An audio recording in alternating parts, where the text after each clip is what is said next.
এবারের হজ যাত্রার আনুষ্ঠানিকতাও ইতিমধ্যে শুরু হয়েছে, আর এই যাত্রাকালীন সময়ে ঘটেছে অলৌকিক এক ঘটনাও। হ্যালো এভরিওয়ান, কেমন আছেন সবাই? Welcome to another video. So guys, আজকে আপনাদের সাথে খুবই চাঞ্চল্যকর একটা বিষয় নিয়ে কথা বলবো।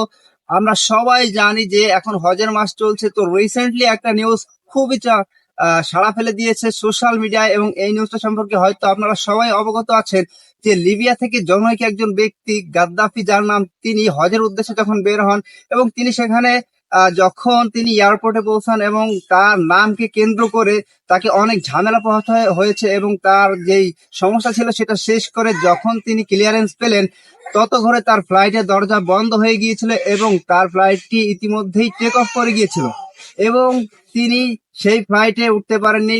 পরবর্তীতে তাকে যখন এই বিষয়ে জানানো হলো, তিনি তখন এয়ারপোর্ট ছাড়তে নারাজ। তিনি অস্বীকার করলেন, তিনি বললেন যে আমি যখন এসেছি আমি এখান থেকে যাব, তারপরেই আমি হজ পালন করব।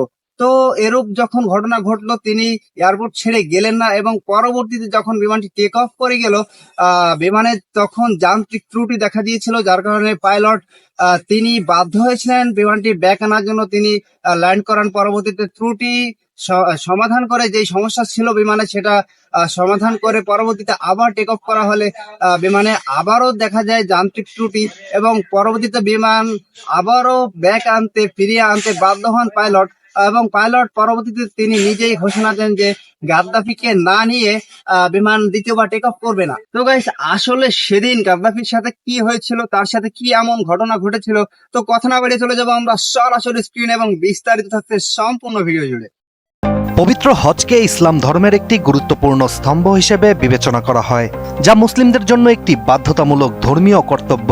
প্রতি বছরের মতো এবারও পৃথিবীর বিভিন্ন প্রান্ত থেকে একে একে হজযাত্রীরা যাত্রা শুরু করেছেন সৌদি আরবের উদ্দেশ্যে।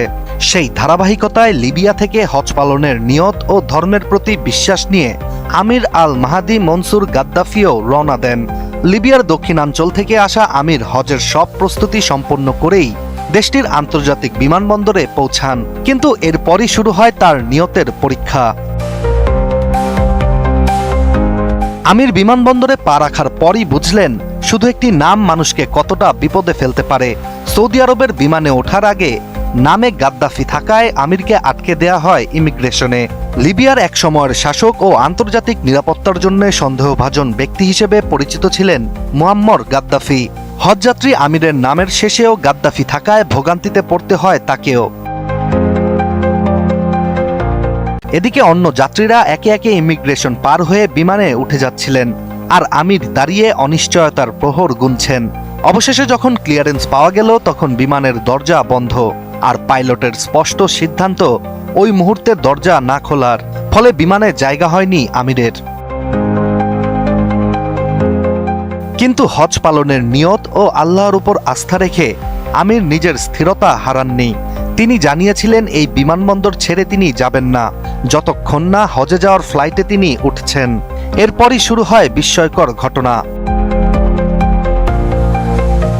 আমিরকে রেখেই চলে যাওয়া বিমানটিতে যান্ত্রিক ত্রুটি দেখা দিলে ফিরে আসতে বাধ্য হয় সেটি। বিমানটি অবতরণ করার পর ত্রুটি মেরামতের কাজ চলাকালীন সময়েও আমিরকে সুযোগ দেয়া হয়নি বিমানে ওঠার। পরে আবারও আমিরকে রেখেই উড়ে যায় বিমানটি, কিন্তু অলৌকিক কিংবা রহস্যজনকভাবে দ্বিতীয়বারও সমস্যা দেখা দেয় সেই বিমানে। নেমে আসতে বাধ্য হয় বিমানবন্দরে। দ্বিতীয়বার অবতরণের পর বিমানের ভিতরে নীরবতা। ঠিক তখনই ক্যাপ্টেন ঘোষণা করেন আমিরকে ছাড়া আর এক পাও এই বিমান এগোবে না। এই ঘোষণার পর বিমানবন্দরেও আবহাওয়া বদলাতে শুরু করে। এবার গাদ্দাফি নামটি আর ঝামেলা নয়, মুহূর্তেই হয়ে ওঠে বিশ্বাসের প্রতীক। এরপর জরুরি ভিত্তিতে আমিরকে তৃতীয়বারের ফ্লাইটে ওঠার অনুমতি দেয়া হয়। এবার কোনো যান্ত্রিক ত্রুটি ছাড়াই আমিরকে নিয়ে সৌদি আরবের উদ্দেশ্যে উঠতে শুরু করে বিমানটি। এই ঘটনার পর স্থানীয় একাধিক গণমাধ্যমকে আমির বলেন তিনি শুধু হজ করতে চেয়েছিলেন। তিনি জানতেন যে তার নিয়ত যদি হজ হয় তাহলে কেউ তাকে আটকাতে পারবে না। সবকিছুই আল্লাহর ইচ্ছায় হয়।